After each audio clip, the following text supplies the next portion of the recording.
365일 건강하게 사는 법을 알려드리는 건강365 유다현입니다. 속이 더부룩하고 소화가 잘 안 되거나 속이 쓰린 적 누구나 한 번쯤 있을 텐데요. 그럴 때면 혹시 위가 안 좋은가라는 생각을 하게 되죠. 그중에서 위염은 워낙 흔하고 또 가벼운 병이라고 생각해서 방치하는 경우가 많은데요. 하지만 위염이 지속되면 위궤양, 심지어 위암까지 심각한 질환으로 발전할 수 있어서 주의해야 한다고 합니다.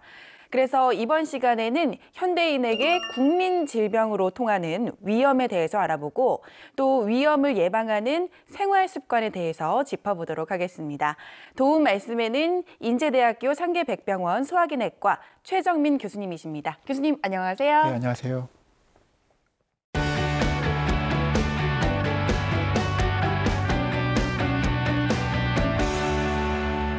교수님, 이 위장 질환은요, 우리 한 번쯤은 다 겪어보지 않았나 싶어요. 대부분의 이제 국민이 한 번쯤 겪는 질환인데, 특히 한국인의 위암 발병률이 세계 1위라고요. 네, 맞습니다.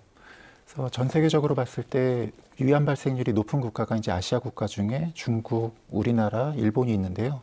우리나라 통계를 보면은 10만 명당 한 60명 정도로 위암 발생이 있고요. 네. 이제 그 암 발생률로 따지면 이제 1등이라고 할 수 있습니다. 그 위장 질환 하면요, 보통 이제 나이가 들면 생긴다고 알고 있었는데 요즘은 젊은 사람들, 특히 직장인 같은 경우 스트레스 때문에 위장약을 달고 사는 분들이 많더라고요. 네, 맞습니다. 이제 이전에는 그 위염이나 위장 질환이 노인분들한테도 많이 있었는데요. 네. 요즘은 아마도 스트레스, 그다음에 과로, 그 음주, 여러 가지 생활 습관, 야식 그런 것 관련해서 젊은 층 분들도 위장 질환으로 굉장히 많이 병원에 내원하십니다. 네, 그러니까 젊은 층에서도 이렇게 위염이 발생하는 이유가 야근, 또 스트레스, 음주 이런 것들 때문이군요. 근데 또 요즘처럼 이렇게 추울 때는요, 밤에 잠이 안 올 때 야식이 생각나잖아요. 근데 야식을 또 먹고 자면 잠도 왠지 편하게 잘 잘 수 있을 것 같고요. 근데 왠지 먹고 바로 자면 안 좋을 것 같아요. 맞죠? 네, 그 야식이 이제 포만감도 있고 밤에 잠을 이제 좀 주무실 수 있기는 하는데요. 네. 이제 사실은 이제 야식이 양이 많아지는 거는 위장 운동 기능이 그렇게 좋지는 않습니다. 이제 보통 정상적으로 주무실 때는 위장 운동 기능이 상당히 좀 떨어지는데요. 네. 거기다가 이제 많은 양의 야식을 섭취하시게 되면 위장 운동이 더 떨어지게 되고 그러면 이제 위산이 나오게 되고 위가 할 수 있는 일이 더 많아져야 되기 때문에 네. 위장 건강에는 그렇게 좋은 편은 아니라고 말씀드릴 수 있겠습니다. 근데 이렇게 바로 먹고 잤을 경우 생길 수 있는 몸에 염증 같은 게 어떤 게 있을까요? 네. 이제 야식을 드시고 음식이 들어가게 되면 위장 운동 기능이 좀 떨어지고 네. 그 위산이 역류하는 역류성 식도 질환이 생길 수가 있습니다. 역류성 식도염이 생길 수 있다니까 야식을 좀 줄이는 게 좋을 것 같다라는 생각이 듭니다. 네. 네, 그럼요. 이제 위염에 대해서 본격적으로 여쭤볼 텐데 먼저 이 위는 어떤 기관이고 또 위염은 정확히 어떤 건지도 알려주세요. 네. 그 위의 기능은 이제 1차적으로 음식을 드시고 입으로 들어간 다음에 이제 식도를 통해 위장으로 음식이 들어가면 이제 위 기능은 음식을 잘게 부수는 역할을 합니다. 그리고 이제 음식이 들어오게 되면 위에서 이제 위산이라는 게 나오는데요. 네. 위산의 역할은 음식으로부터 들어온 어떤 세균이나 여러 가지 나쁜 것들을 1차적으로 죽여서 음식을 소화시킬 수 있게 도움을 줄 수가 있습니다. 그리고 위염은 쉽게 말씀드리면 위장 점막이 있는데 표피층이 살짝 벗겨져서 염증이 생긴 거라고 말씀드릴 수 있습니다. 이 위의 표피층이 살짝 벗겨져서 생기는 게 위염이라고 말씀해 주셨는데 이 위염은 이제 문자 그대로 위에 생긴 염증이라는 거잖아요. 네, 맞습니다. 그럼 이 위염에 걸렸다 하면 어떤 증상들이 나타나게 돼요? 위염 증상은 상당히 다양합니다. 1차적으로 이제 식후에 불편감, 그다음에 속쓰림, 그다음에 더부룩함 이러한 증상을 나타낼 수가 있고요. 심한 경우는 상당히 이제 아프고 네. 등까지 아파하시는 분들도 있긴 있습니다. 그러니까 증상이 있을 수도 있고 없을 수도 있고. 정확하게 말씀하셨습니다. 그럼 궁금한 게요. 이제 네. 위 내시경 검사를 이제 하잖아요, 보통. 근데 이게 건강한 사람도 꼭 정기적으로 이 검사를 받아야 되는지 궁금해요. 네, 사실은 아까 이제 우리나라에서 위암 발생률이 이제 1등이라고 했어요. 네. 그래서 우리나라에서는 이제 건강보험에서 그 40세 이상의 남성분, 여성분에 할 거 없이 증상과 관계없이 네. 40세 이상에서는 위내시경이나 위장 조영술을 받도록 저희 권유를 하고 있습니다. 그것은 이제 우리나라의 많은 이제 위암 발생률을 조기에 확인해서 위암을 찾자는 의도로 이제 진행을 했습니다. 그러니까 이제 만 40세 이상 남녀라면 건강하더라도 이제 정기적으로 위내시경 검사를 받는 게 좋다라는 네, 그렇습니다. 말씀이시군요. 네. 알겠습니다. 그러면요, 이제 또 궁금한 게요. 이 위염에도 또 종류가 좀 있다고 하던데 어떤 것들이 있는지도 알려주세요. 네, 그래서 저희가 크게 이제 급성 위염이라는 것은 아까 말씀드린 대로 심한 스트레스나 음주, 과로 이런 네. 것으로 인해서 위 점막이 살짝 표피에 이제 벗겨진 것을 이제 급성 위염이라고 하는데요. 급성 위염은 보통은 이제 수일 또 위가 금방 또 재생을 하는 조직이라서 금방 또 호전이 돼요? 회복이 되고 있습니다.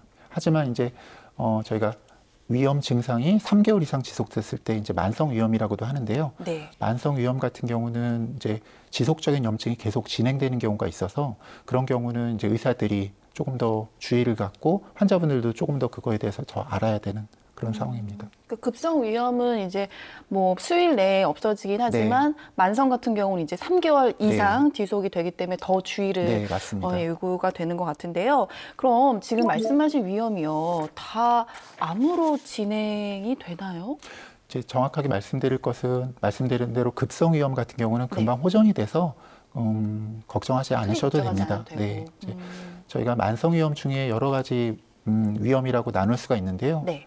그 중에 이제 위축성 위염, 그다음에 이제 화생성 위염이라고 있는데요. 그런 경우는 위암 발생률을 좀 높인다고 돼 있어요. 그래서 그런 경우는 의사들이 더 주의해서 봐야 되고 이제 식습관 조절이나 그리고 아까 말씀드린 대로 이제 위암을 조기에 찾는 위내시경 검사를 이제 자주 확인을 해서 위암으로 발전했을 경우 또 저희가 조기에 찾고 치료를 하는 경우가 있습니다. 네. 그러니까 위축성 위염이나 화생성 위염일 경우에는 암으로 발전할 수 있기 때문에 조심을 해야 된다라고 하셨는데요. 근데 정확히 위축성 위염 그리고 이 화생성 위염이 어떤 건가요? 이제 위축성 위염과 장상피 화생성 위염이라는 말씀은 이제 의학용어로 조금 이해하시기 조금 어려우실 수도 처음 있습니다. 들어봐서요. 네. 그래서 위축성 위염은 이제 오랜 위장 점막이 자극이 되면서 위장 점막이 얇아지고 노화된다고 얘기를 드릴 수가 있고요. 그리고 이제 화생성 위염이라는 거는 위장 세포가 오랜 자극으로 인해서 이제 장 세포로 다 바뀔 수가 있는 것으로 이해되고 있습니다. 그래서 이러한 두 가지 위염 같은 경우는 이런 게 보였을 경우에는 위장에 상당히 이제 오랫동안 자극이 있었고 네. 그런 것이 염증성 변화가 상당히 오랫동안 지속되어 왔다라고 이제 알 수가 있습니다. 의사들이 내시경을 해보면. 그래서 이런 경우에는 위암 발생률을 좀 높일 수 있어서 저희들이 조금 더 주의를 갖고 더 환자들을 교육시키고 있습니다.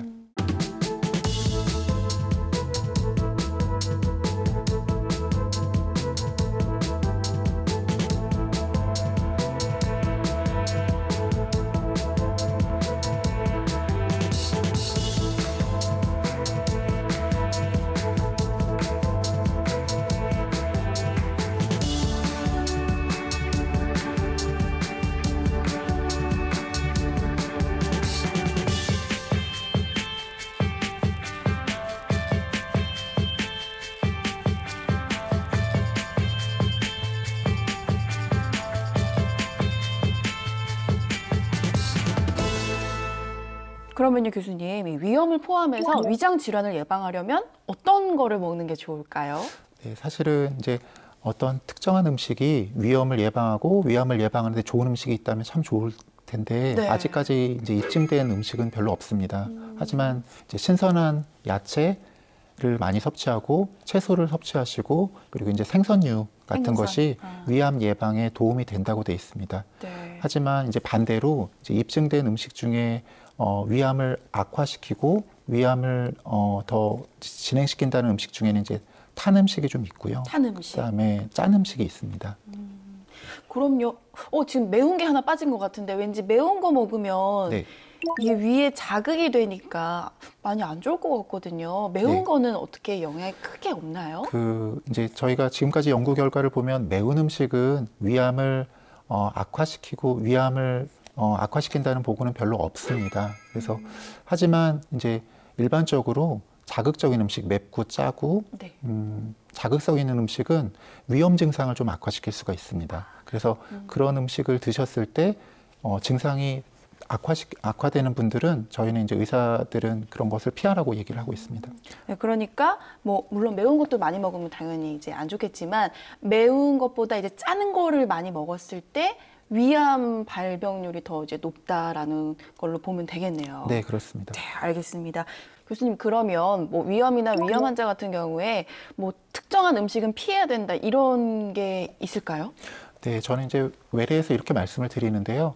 어떤 분들은 뭐 국수나 또는 빵, 뭐 고구마 같은 걸 드시면은 굉장히 속이 불편하고 소화가 안 된다고 말씀을 하세요. 네. 이제 그런 경우는 그러한 특정 음식 드셔가지고 불편하셨던 그런 특정 음식을 빼고 드시고 나머지는 자유롭게 마음껏 식사하시도록 그렇게 말씀을 드리고 있습니다. 아, 그러니까 뭐 같은 사람이어도 어떤 사람은 국수를 먹어도 괜찮은데 어떤 사람은 국수를 먹으면 위가 좀 안 좋다. 그러니까 네. 내가 내 몸을 제일 잘 아니까 네, 맞습니다. 내가 먹었을 때 좀 불편하다 싶은 거면 그냥 피하는 게 네, 제일 좋겠네요. 네, 그렇습니다. 네, 알겠습니다.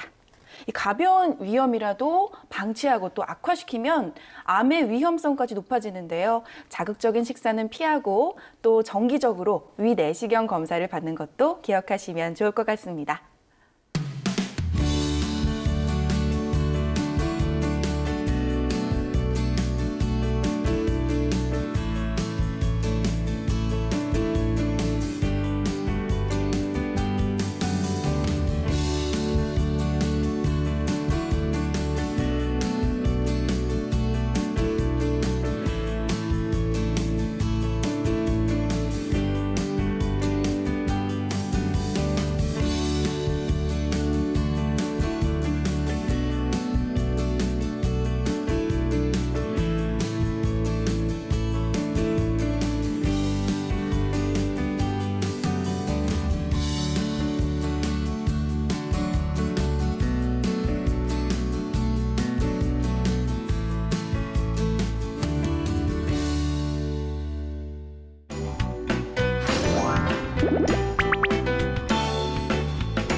이번엔 이것이 궁금하다는 시간입니다. 구체적으로 위 건강에 도움이 되는 식습관들에는 어떤 것이 있고 또 어떤 음식들을 자제해야 하는지 짚어보겠습니다. 네, 첫 번째 질문입니다. 속쓰림이 심할 때 우유가 좋다. 맞아요. 저도 이 얘기 들은 적이 있거든요. 왠지 이렇게 속이 쓰릴 때 우유를 마시면 뭐 이렇게 위벽이 코팅될 것 같은 그런 느낌이 들기도 하고요. 정답은 뭔가요? 정답은 X입니다. 오, 효과가 없어요? 왜요? 그래서 우유를 드시면 단기적으로 이제 속쓰림을 완화시킬 수는 있습니다만 이제 보통 우유 속에는 이제 칼슘 성분이 있습니다. 이제 네. 칼슘 자체는 위산을 더 많이 분비하게 돼서 속쓰림이 있고 위염 증상, 위궤양 증상이 있는 분들은 이 위산이 더 많이 분비돼서 네. 위장 질환을 좀 더 악화시킬 수 있습니다.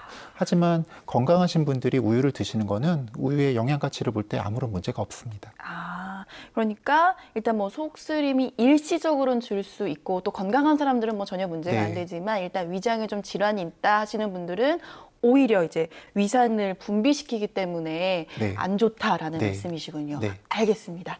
두 번째 질문 볼게요. 속이 더부룩하고 소화가 안 될 때 탄산음료가 도움이 된다. 왠지 그럴듯해요. 왜냐하면 탄산음료를 마시면 이제 트림을 하게 되잖아요. 그래서 소화가 되는 듯한 느낌인데 정답은 뭔가요, 교수님? 정답은 X입니다. 이것도 X예요? 왜요? 그래서 이제 흔히들 탄산음료를 드실 때 이제 그 청량감 같은 걸 많이 느끼십니다. 네. 그리고 탄산음료 속에 이제 미처 흡수되지 못한 탄산가스가 입 밖으로 나오면서 트름을 하게 되면 내 몸이 소화가 된다라고 느낄 수 있는데 이 탄산가스 그리고 탄산음료 자체가 위장 운동에 영향을 미치지는 않습니다. 다만 이러한 것을 이제 많이 드셨을 경우에 오히려 위식도 괄약근에 압력을 낮춤으로써 역류 질환을 조금 더 심화시킨다는 보고도 있습니다. 오히려 더 안 좋을 수도 있다.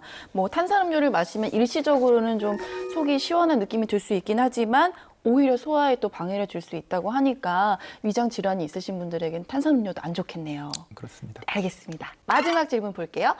식후 커피 한 잔은 위를 달래준다. 이제 밥을 든든히 먹고 나서 이제 따뜻한 커피 한 잔 마시면 왠지 이제 좀 속도 따뜻해질 것 같은 느낌인데요. 이건 정답이 뭔가요? 이것은 저도 잘 모르겠습니다. 세모로 할까요? 네. 그러면? 네, 그래서 이제 세모로. 저도 식후에 습관적으로 커피 한 잔을 그냥 마시게 되는데요. 네. 이제 보통은 이제 커피에 함유된 그 카페인이 각성 효과를 이제 올려서 네. 저도 이제 업무에 집중할 수 있게 되고 도움을 받을 수는 있는데요.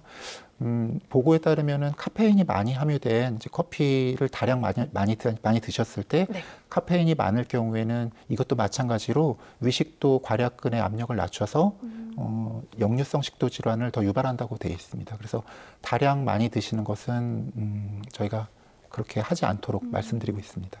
그러니까 뭐 하루 한두 잔 정도는 괜찮겠지만 또 너무 많이 섭취를 하면 뭐 이 위식도 역류 질환이 유발될 수도 있다라는 말씀을 네, 해주셨습니다. 알겠습니다. 이 위험은 한번 생기면 또 생기기가 쉬워서 꾸준한 관리가 필요한데요. 고질병이라고 방치하지 마시고 위에 좋은 음식들을 많이 챙겨 드시면 좋을 것 같습니다. 이번 시간에는 최정민 교수님 모시고 위 건강, 특히 위험에 대해서 얘기 나눠봤습니다. 교수님 오늘 나와주셔서 감사합니다. 감사합니다.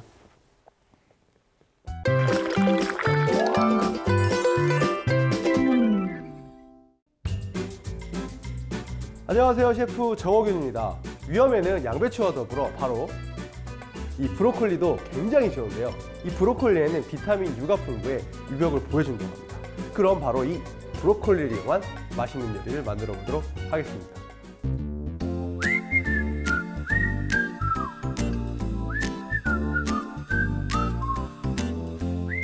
자, 오늘은 브로콜리를 가지고 게살습을 만들어 보도록 하겠습니다. 자, 브로콜리는 깨끗이 씻어서 살짝 데쳐놨어요. 살짝 데쳐놨고요. 그다음에 중요한 거는 이 게살인데요. 저희가 흔히 게살습에 쓰는 그 홍게살 냉동이 아니고요. 그 꽃게 있죠, 꽃게. 꽃게 살을 쭉 눌러서 이렇게 발라놓은 생 꽃게살이에요. 그리고 그 옆에는 그 살을 바른 꽃게 껍질을 가지고 육수를 내놨어요. 육수는 그냥 꽃게 살을 바르고 물에서 그냥 충분히 끓여서 맛을 낸 거예요. 다른 거 재료는 넣지 않았어요. 그렇게 요 세 개만 있으면 간단하게 만들 수 있습니다. 팬에 올리브유를 둘러주세요. 마늘은 얇게 썰어줍니다. 마늘이 두꺼우면 나중에 습을 씹을 때 마늘이 씹혀서 그 게살 특유의 맛이 잘 안 나요. 그리고 마늘이 너무 두꺼우면은 뭐라 그러죠? 약간 사과 씹는 그런 느낌이 나요. 다 익었을 때. 그래서 이게 약간 씹히는 느낌이 안 나게 이렇게 얇게 썰어주세요. 얇게 썰어주시고요. 이렇게 해서 올리브유에 넣어줍니다. 그리고 중요한 게 있는데 이 볶아줄 때 너무 센 불에서 볶으면 어떻게 될까요?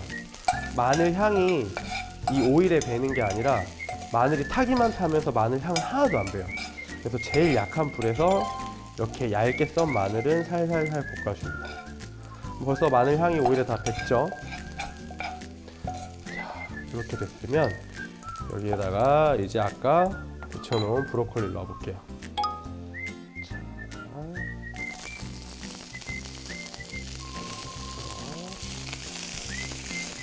브로콜리는 한 입 크기로 썰었습니다. 한 입 크기로 썰어서 이렇게 살살 볶아줄게요. 그리고 게살 넣고요. 게살은 잘 부서지니까 처음에 살짝만 넣어서 그 비린향만 날아가게 잡아주세요. 비린향만 날아가게 해주고 이때 육수 바로 넣어주세요. 육수 넣어줍니다. 자, 이렇게 해서 뭉근하게 끓여주시면 돼요.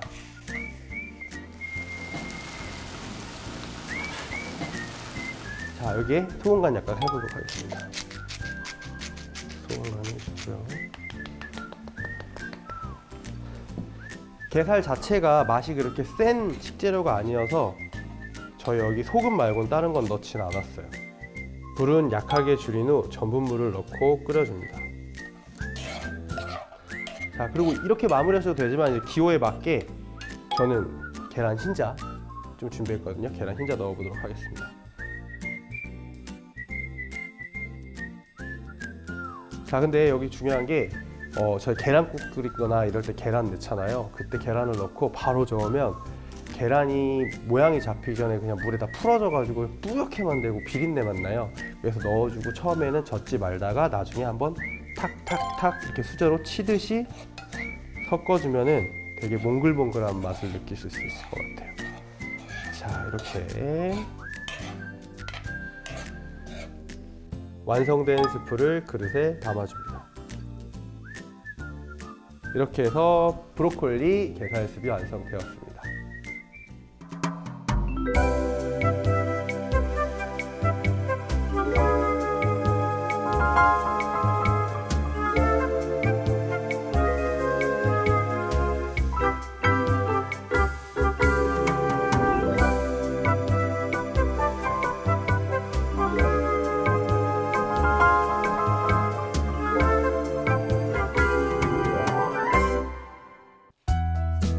위 건강에는 규칙적인 식사 습관이 좋은데요. 그렇다면 하루에 삼시세끼를 꼭 챙겨 먹는 게 좋을까요? 최근에 한 연구 결과를 보면 배고프지 않으면 억지로 먹지 않아도 된다고 하는데요. 우리나라가 하루에 3끼를 먹기 시작한 지는 불과 몇 년 안 됐다고 합니다. 하루에 삼시세끼를 꼭 챙겨 먹어야 된다고 강박을 가지기보단 일정한 양의 식사를 규칙적으로 하면서 위 건강을 지키는 건 어떨까요? 저는 다음 시간에 다시 찾아뵙겠습니다. 고맙습니다.